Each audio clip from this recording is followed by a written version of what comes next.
बंधुओं, आज बड़ा शनिवार मैं आपको सुनाने जा रही हूँ शनिवार को सुनी जाने वाली शनि देव की कथा, जिसे सुनने मात्र से मनुष्य के ऊपर यदि शनि देव की साढ़ेसाती, ढैया या फिर शनि ग्रह से संबंधित कोई भी दोष हो, बोलो शनिदेव महाराज की जय हो। एक समय की बात है। सूर्य, चंद्रमा, मंगल, बुध, बृहस्पति, शुक्र, शनि, राहु और केतु, इन नवग्रहों में आपस में विवाद हो गया कि हम सब में से सबसे बड़ा कौन है। जब आपस में कोई निश्चय ना हो सका तो देवराज इंद्र के पास सभी गए और कहने लगे, आप सब देवताओं के राजा हैं, इसलिए आप हमारा न्याय करके बताएं कि हम नवग्रहों में सबसे बड़ा कौन है। राजा इंद्र इनका प्रश्न सुनकर घबरा गए और कहने लगे, मुझ में सामर्थ्य नहीं है जो किसी को बड़ा या छोटा बताऊं।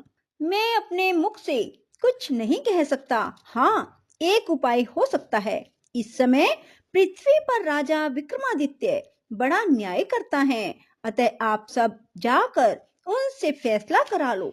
यह सुनकर सभी ग्रह देवता चलकर भूलोक में राजा विक्रमादित्य की सभा में आकर उपस्थित हुए और अपना प्रश्न राजा के सामने रखा। राजा उनकी बात सुनकर बड़ी चिंता में पड़ गए। मैं अपने मुख से किसको बड़ा और किसको छोटा बताऊं? जिसको छोटा बताऊंगा वही क्रोध करेगा। परंतु उनका झगड़ा निपटाने के लिए राजा ने एक उपाय सोचा और उसने सोना, चांदी, कांसा, पीतल, शीशा, रांगा, जस्ता, अभ्रक और लोहा धातुओं के 9 आसन बनवाए। सब आसनों को क्रम से, जैसे सोना सबसे पहले और लोहा सबसे पीछे बिछाए। इसके बाद राजा ने सब ग्रहों से कहा, आप सब अपने अपने आसनों पर बैठ जाएं। जिसका आसन सबसे आगे वह सबसे बड़ा, जिसका आसन सबसे पीछे वह सबसे छोटा जाने, क्योंकि लोहा सबसे पीछे था और वह शनि देव का आसन था। इसलिए शनि देव ने समझ लिया कि राजा ने मुझे सबसे छोटा बना दिया। इस पर शनि देव को क्रोध आया और उसने कहा, राजा तू मेरे पराक्रम को नहीं जानता।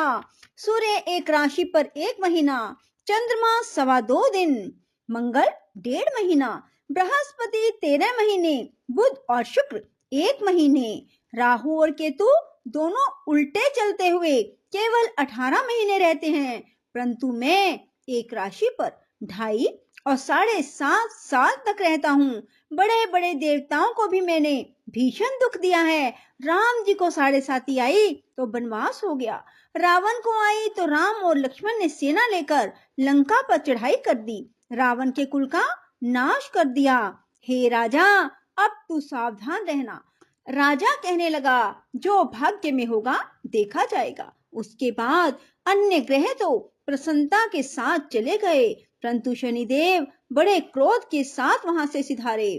कुछ काल व्यतीत होने पर जब राजा को 7.5 की दशा आई तो शनिदेव घोड़ों का सौदागर बनकर अनेक सुंदर घोड़ों सहित राजा की राजधानी में आए। जब राजा ने सौदागर के आने की खबर सुनी तो अपने अश्वपाल को अच्छे अच्छे घोड़े खरीदने की आज्ञा दी। अश्वपाल ऐसे अच्छे नस्ल के घोड़े देखकर और उनका मूल्य सुनकर चकित हो गया और तुरंत ही राजा को खबर दी। राजा उन घोड़ों को देखकर एक अच्छा सा घोड़ा चुनकर उस पर सवारी के लिए चढ़ा। राजा के पीठ पर चढ़ते ही घोड़ा जोर से भागा। घोड़ा बहुत दूर एक बड़े जंगल में जाकर राजा को छोड़कर अंतर ध्यान हो गया।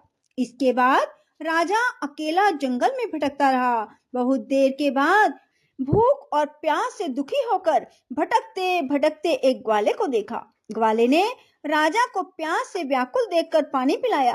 राजा की उंगली में एक अंगूठी थी, वह उसने निकालकर प्रसन्नता के साथ ग्वाले को दे दी और शहर की ओर चल दिया। राजा शहर में पहुंचकर एक सेठ की दुकान पर जाकर बैठ गया। अपने आप को उज्जैन का रहने वाला और अपना नाम बीका बतलाया। सेठ ने उसको कुलीन मनुष्य समझकर जल पिलाया। भाग्यवश उस दिन सेठ की दुकान पर बिक्री बहुत अच्छी हुई। तब सेठ उसको भाग्यवान पुरुष समझकर भोजन कराने के लिए अपने साथ अपने घर ले गया। भोजन करते समय राजा ने एक आश्चर्य की बात देखी कि खूंटी पर हार लटक रहा है और वह खूंटी उस हार को निगल रही है। सेठ को कमरे में हार ना मिला तो सब ने यही निश्चय किया कि सिवाय बीका के कोई इस कमरे में नहीं आया, अतः अवश्य ही उसने हार चोरी किया है। 5-7 आदमी इकट्ठे होकर उसको फौजदार के पास ले गए। फौजदार ने उसको राजा के सामने उपस्थित कर दिया और कहा, ये आदमी तो भला प्रतीत होता है, चोर नहीं मालूम होता, परंतु सेठ का कहना है इसके सिवाय और कोई घर में आया ही नहीं, अवश्य ही इसी ने चोरी की है। तब राजा ने आज्ञा दी कि इसके हाथ पैर काटकर चौरंगिया किया जाए। राजा की आज्ञा का तुरंत पालन किया गया और बीका के हाथ पैर काट दिए गए। कुछ काल के बाद एक तेली उसको अपने घर ले गया। बीका कोलू पर बैठा हुआ अपनी जुबान से बैल हाँकता रहा। कुछ वर्षों में शनि की दशा समाप्त हो गई। एक रात को वह वर्षा ऋतु के समय मल्हार राग गाने लगा। उसका गाना सुनकर उस शहर के राजा की कन्या उस राग पर मोहित हो गई और दासी को खबर लाने के लिए भेजा कि शहर में कौन गा रहा है। दासी सारे शहर में फिरती फिरती क्या देखती है कि एक तेली के घर में चौरंगिया राग गा रहा है। दासी ने महल में आकर राजकुमारी को सब वृतांत सुना दिया। बस उसी क्षण राजकुमारी ने यह प्रण लिया, चाहे कुछ हो मुझे इस चौरंगिया के साथ विवाह करना है। माता ने कहा, पगली यह क्या बात कह रही है, तुझको किसी देश के बड़े राजा के साथ परनाया जाएगा। कन्या कहने लगी कि माताजी मैं अपना प्रण कभी नहीं तोड़ूंगी। माता ने चिंतित होकर यह बात राजा को बताई। जब महाराज ने भी आकर यही समझाया कि मैं अभी देश देशांतर में अपने दूत भेजकर सुयोग्य, रूपवान और बड़े से बड़े गुणी राजकुमार के साथ तुम्हारा विवाह करूंगा, ऐसी बात तुमको कभी नहीं विचारनी चाहिए। कन्या ने कहा, पिताजी मैं अपने प्राण त्याग दूंगी, परंतु दूसरे से विवाह नहीं करूंगी। इतना सुनकर राजा ने क्रोध से कहा, यदि तेरे भाग्य में ऐसा ही लिखा है तो तेरी जैसी इच्छा हो वैसा ही कर। राजा ने तेली को बुलाकर कहा, तेरे घर में जो चौरंगिया है उसके साथ मैं अपनी कन्या का विवाह करना चाहता हूँ। अपने घर जाकर विवाह की तैयारी करो। राजा ने उसी समय राजकुमारी का विवाह चौरंगिया विक्रमादित्य के साथ कर दिया। रात्रि को शनिदेव ने विक्रमादित्य को स्वप्न दिया, राजा देखो मुझको छोटा बतलाकर तुमने दुख उठाए। राजा ने क्षमा मांगी। शनिदेव ने प्रसन्न होकर विक्रमादित्य को हाथ पैर दे दिए। तब राजा ने कहा, महाराज मेरी एक प्रार्थना स्वीकार करें, जैसा दुख आपने मुझे दिया ऐसा किसी को न देना। शनिदेव ने कहा, तुम्हारी यह प्रार्थना स्वीकार है। जो मनुष्य मेरी कथा सुनेगा या कहेगा उसको मेरी दशा में कभी किसी प्रकार दुख नहीं होगा। जो नित्य ही मेरा ध्यान करेगा और चींटियों को आटा डालेगा उसके सब मनोरथ पूर्ण होंगे। इतना कहकर शनिदेव अपने धाम को चले गए। राजकुमारी की आंख खुली, उसने पति के हाथ पांव देखे तो उसे बड़ा आश्चर्य हुआ।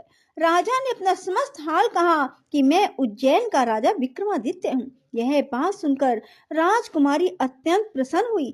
प्रातःकाल राजकुमारी से उसकी सखियों ने पूछा तो उसने अपने पति का समस्त वृतांत कह सुनाया। सब ने प्रसन्नता प्रकट की और कहा कि ईश्वर ने आपकी मनोकामना पूर्ण कर दी। जब उस सेठ ने यह बात सुनी, वह सेठ विक्रमादित्य के पास आया, उसके पैरों में गिरकर क्षमा मांगने लगा कि आप पर मैं चोरी का दोष लगाया, अतः आप मुझको जो चाहे दंड दें। राजा ने कहा, मुझ पर शनिदेव का कोप था, इसी कारण यह सब दुख मुझको प्राप्त हुआ, इसमें तुम्हारा कोई दोष नहीं। तुम अपने घर जाकर अपना कार्य करो।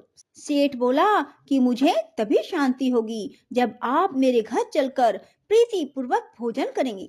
राजा ने कहा कि जैसी आपकी मर्जी हो वैसा ही करें। सेठ ने अपने घर जाकर अनेक प्रकार के भोजन बनवाए और राजा विक्रमादित्य को प्रीति भोज दिया। जिस समय वे भोजन कर रहे थे, एक अत्यंत आश्चर्य की बात सबको दिखाई दी। जो खूंटी पहले हार निकल गई थी, अब वह हार उगल रही है। जब भोजन समाप्त हो गया तो सेठ ने हाथ जोड़कर बहुत सी मोहरे राजा को भेंट की और कहा कि मेरे शिकवरी नामक एक कन्या है, उसका पानी ग्रहण आप करें।